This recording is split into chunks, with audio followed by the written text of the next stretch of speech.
Apumoana is situated in a beautiful spot between Lake Rotorua, the Redwoods Forest and the Blue Lake. The Marae has a range of building and landscape goals that they want to achieve, including weatherproofing both wharenui, sprucing up their grounds and making the whole Marae area more functional for the whānau. Morena mai rā e te iwi. Welcome back to Apumoana Marae. It's day 2 here and people from all over the te Arawarohe have gathered here to help the whānau out.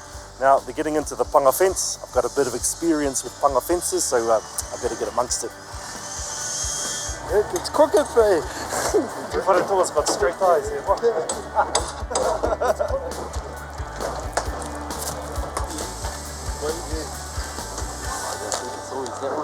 Patidai has just noticed the problem. We don't have enough ponga supplies to finish the job. About 20 ponga short though, long ones. Oh, true. Long ones, 1.8s. We had a proper count up, everything. So 9, about 10 a metre, say 9 a metre. Yeah, looking like we're about 20, maybe 40 short, because of the way we've put them in. We've got a heap there, but they're all probably too short, eh? We're going to have to try and get a hold of Heidi and see what he's up to. Just left a message with Uncle Heidi Rika. We've got our ponga from Mamaku, as we're about roughly 20 short. So hopefully he'll answer the call and come to the rescue. There's so much going on. You know, there's the wharekai, there's the playground up the back, and the old wharenui, the re-roofing up and on the old fences, concrete, diggers, me.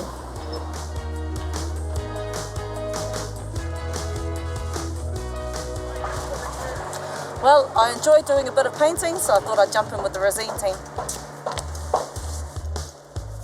And there's another challenge this morning. We need to install the equipment for the playground today, but it's not on site yet, so Heidi's on a mission to track it down. I'm just organising so that someone can hopefully go in and collect our cool swing set and our climbing frame for our massive playground. I think all the mahi prior caught up on me yesterday, so I was feeling real exhausted, but now I'm more excited so I can actually do some mahi today. P for Peter, S for Sam, C for Cat. The skilled engineers from Ngāti Tūmātauenga have taken on the challenge of making the old mattress room warm and dry. But I'll grab one of you guys. What we're going to do is put some of this green stuff in the wall and insulate it before we line it. So just grab you, Whitey, mate.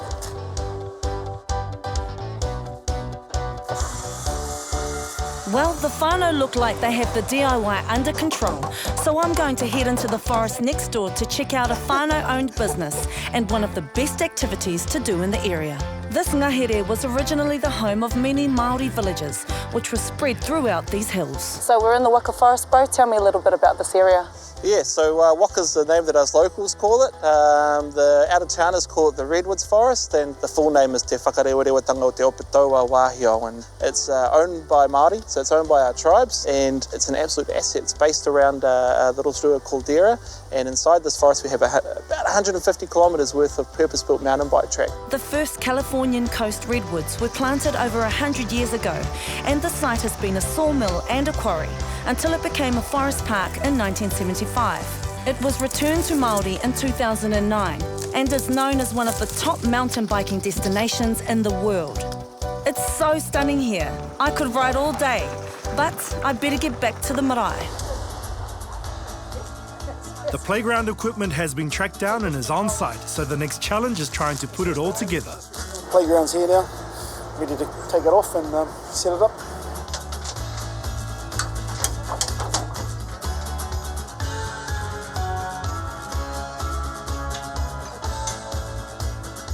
Getting the marae renovated is an important job for Marae Committee Chairman Bob, and this year is a special anniversary for the marae.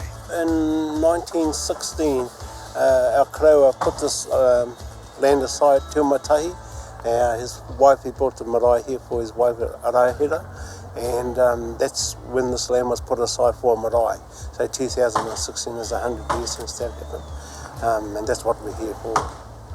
It's 1988 when they first opened up our marae after restoring it from 1973, when it was in a state of disrepair. And the family got together as we did over this weekend and put up what we have, what you see here today. and all we're doing is restoring it back to where it should have been, where it was then. And that's the support by Marae DIY. It's been such an awesome day with all our whānau here, chipping in, chipping there. And at the back there, we started at the playground as well.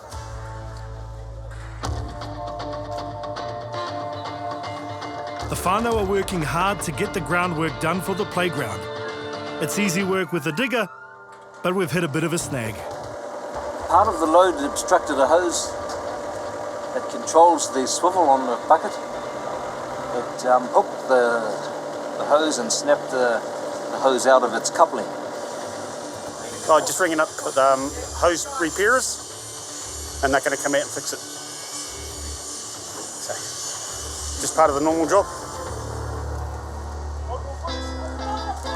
With the digger out of action, we're using people power to get the papatakaro in place.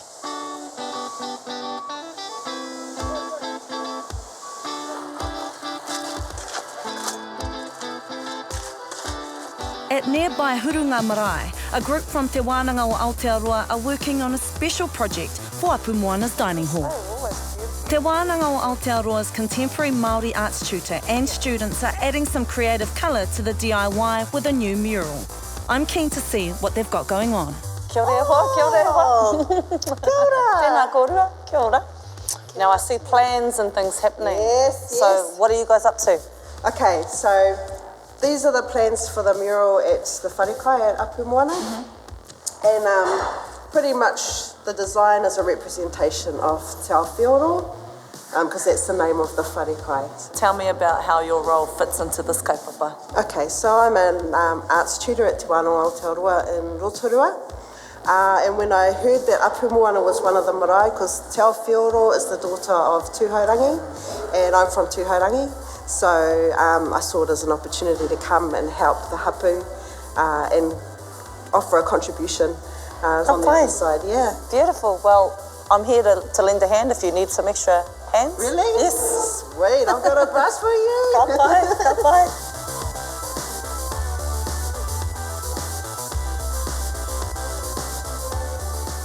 Cool, we've got heaps of spaces at the Wānanga.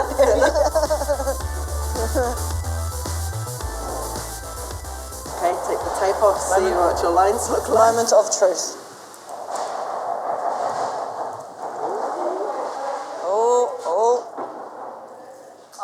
Am I employable, Regan? Back at the marae, the mattress room is really taking shape. The new strand board lining gives it a nice clean finish. And in the wharekai, the whānau have almost finished the new grid ceiling. Well, it's the end of day 2 and the whānau have a whole lot of projects underway and they've chucked in a few more just for good luck. It's going to be a bit of a challenge now to get all the mahi completed, but come back after the break to see all the DIY action. The whānau keep taking on extra DIY projects, but will they be able to get them all done? It's going to be pretty tight. Nothing can go wrong. Marae DIY, gonna whakatika, whakapai.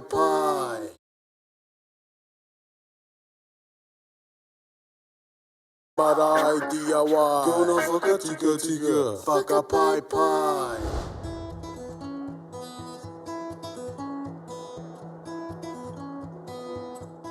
As a strategically positioned marae in Te Arawa, Apumoana has an important role to fulfill for the iwi, hapu and whānau of the area. Having a functioning base is vital for the whānau, so they've come out in big numbers to renovate the marae inside and out. We've got a few challenges today. We need to finish the waharoa, we've got to get the seats down, we've got to finish the ply on the outside. So once that's done, then the roofer can come in and lay the roof. From there, we've got bits and pieces on the artia, rotten timber that needs to be pulled out and things like that. We've got fences, we've still got a drain to fill in, so there's plenty of mahi. We just need to get on with it and mahi tahi ai. Yeah, awesome mahi in regards to the connections that our people have here, coming back and giving back to our marae, and for our next generations that are coming through, which is our kids, just the legacy that we leave for them. These are for around our playground, just to keep our tamariki sort of safe in there, and they're going to be painted green and red, and we've got a yellow as well, so it should look cool. It's been a hard slog getting the old papatakaro in good shape. But good news, the digger's finally been fixed, so now we're moving full steam ahead.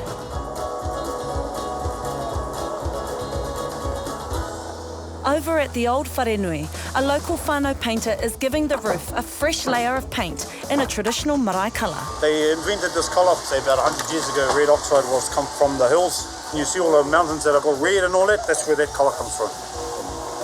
With this weather, obviously it's getting into winter time now, we're only limited by a couple of hours during the day. But we'll just go hard out today and do whatever we have to do and get it done. A fresh coat of paint on this whare will make it like new. And on the other whare, the last of the colour steel Endura is going on. Just got the ridging on now. We're just going to look at tapping down the soft edge. Once that's done, give it a bit of a clean up and it's all good, bro. The Ponga Fence project's been at a standstill since yesterday, but luckily, fresh supplies have just arrived. We had to head into the bush last night to get these, but we're here anyway. Yeah, we're just a few different sizes short. I don't know, she's 69 and I'm 70. We had to go out in the middle of the bloody night and get these, but we got them anyway. It's all good. Thank you, Auntie Linda. You pulled them all out? She did. Go boy. Ka kite. Then, punga on. As well as fencing, Apumoana's landscaping plan features new garden spaces and new planting around the whole marae area. When we came here on the marae, there were all sorts of trees here, and being a sort of an urban area, over a period of time, things get planted or seeds happen with no sort of thought. So the marae have decided they want to try and change it so that all the vegetation on the marae is native, and where possible work with Scion to put some of the more endangered native plants around the marae. This here, for example, this is a native kaka beak. This is a white one, and these are very, very rare. So we'll take these ones here, take them around the side, and we can lay them out around through there.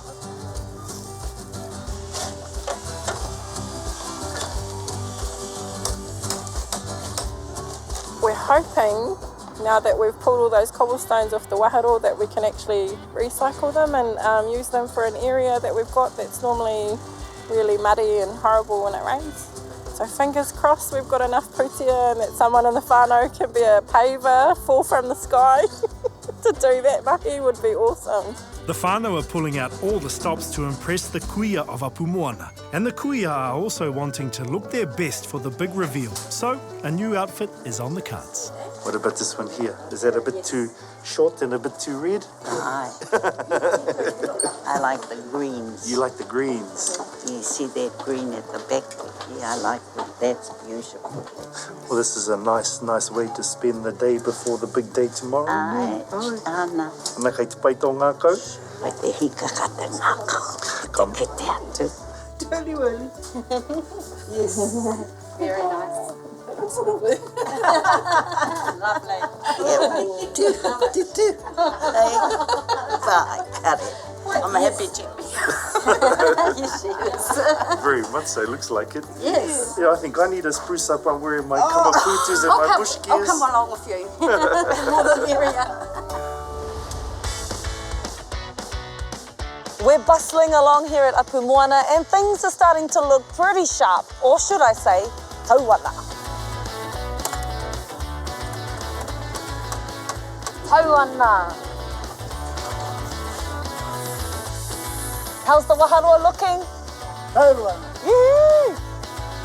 Olena, how do you think the new coat is looking on the wharenui? Tauana. And Ngāti Tūmatauinga have made this mattress room shine. Tauana. And a huge transformation back here, tauana. It's just the sheer energy and enthusiasm that people have to be involved, participate and do the best they can. Satisfying when you get to my age, you know, to see all this mahi getting done. I'm happy. I'm a happy kuia. And it looks like they found a few pavers in the whānau. Tauana Apumoana. Te Wānanga o Aotearoa's special art project for the marae is starting to take shape.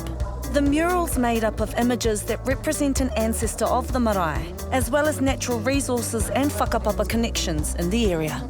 We've done the first layers and now we're detailing the pieces for the big mural. And this piece here are the hands. There's a lot of pink, so we're just going to add a few splashes of colour just to give it a bit of pizzazz.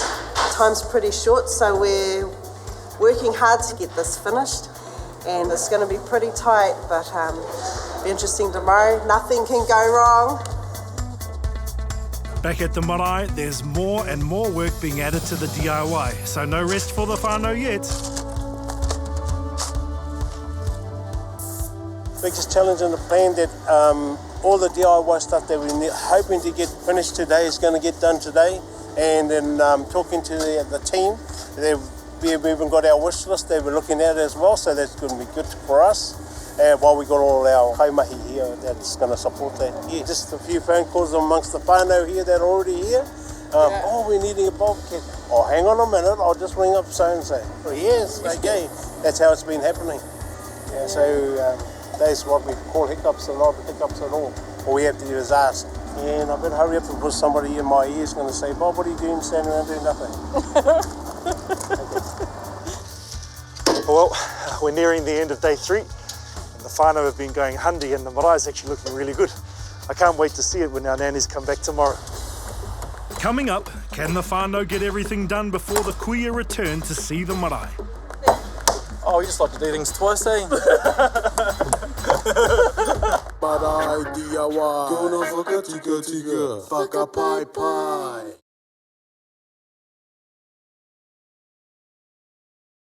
Marae DIY, gonna whakatika, whakapai.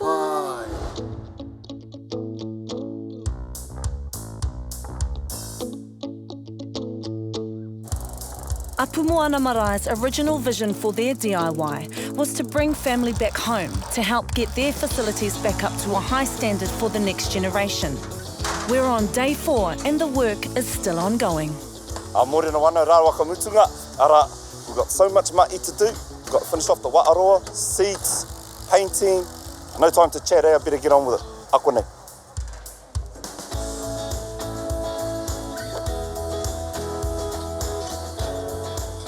It's looking excellent. Yeah. This job here, Ngāti Tūmatawera and Ngāti Te Kahu are the tribes that are holding the mana of Apumoana at this time. This marae holds a lot of events just about nearly every weekend. We're getting close to tools down, so there's not much room for mistakes, like putting the wrong size nails in the nail gun. Oh, we just like to do things twice, eh?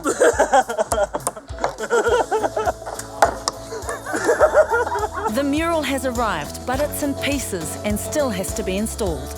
I thought I'd better help out Regan. We're actually running really close to time and the artwork's still not up, so there's a little bit of pressure on. So I'm trying to help Regan finish this mahi now. It's been awesome. It's been all about whanaungatanga and it's just great seeing all the many whānau come back to the marae and those that you haven't seen in a while, you know, come to the marae.